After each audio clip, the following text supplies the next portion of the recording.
નવરાત્રિ માં ઘરે લાવો આ 3 વસ્તુઓ. 1. સિંદૂર. ઉલ્લેખનીય છે કે મા દુર્ગાની પૂજામાં સિંદૂરને ખૂબ મહત્વ આપવામાં આવે છે કારણ કે તેને સૌભાગ્ય અને ખુશીનું પ્રતીક માનવામાં આવે છે.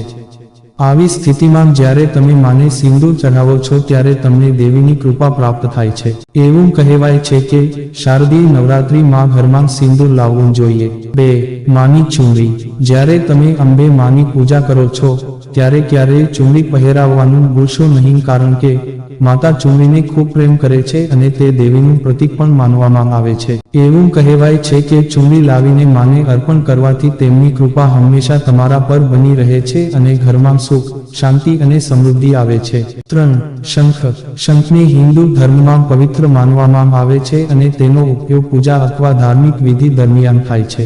એવું કહેવાય છે કે શંખના અવાજથી સકારાત્મકતા આવે છે અને નકારાત્મકતા દૂર થાય છે.